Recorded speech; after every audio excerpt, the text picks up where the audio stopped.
বন্ধুরা, আজ একটা ছোট্ট ব্লাউজ পিসের টুকরো দিয়ে আর একটা ভিডিও আপনাদের সাথে শেয়ার করছি।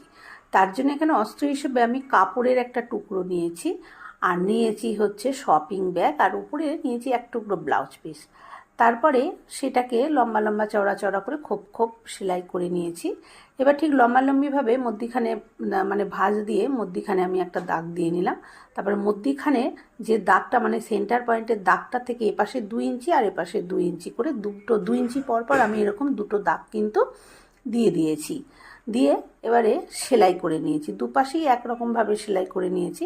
এবার দেখুন এটাকে আমি এরকমভাবে জুড়ব, জুড়ে তারপরে নিচের দিকটা আমি একটুখানি এরকমভাবে রাউন্ড শেপ করে দিলাম।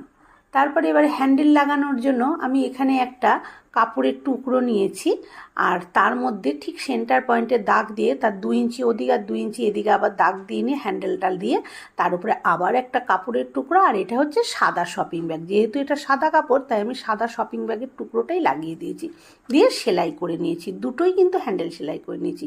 তারপরে যে ব্যাগের পাটটা তৈরি করলাম সেই পাটটা উল্টো করে তার মধ্যে এই হ্যান্ডেল লাগানো 3টে অংশ ধরে সেলাই করে দিয়েছি, একটা পাট বাদ দিয়ে।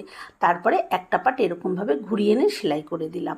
এবার যেহেতু আমি হ্যান্ডেলটা লাগিয়ে নিয়েছি সেহেতু আমি উল্টো দিকে উল্টো করে রেখেই চেনটা আমি বসিয়ে দিয়েছি।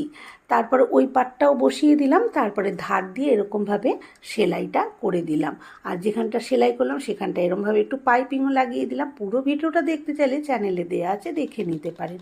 তারপরে দেখুন এবার চেনটা খুলে দেখাচ্ছি, কত সুন্দর একটা ব্যাগ কিন্তু তৈরি হয়ে গেল। ভিডিওটা কেমন লাগলো কমেন্ট করে অবশ্যই জানাবেন। ধন্যবাদ।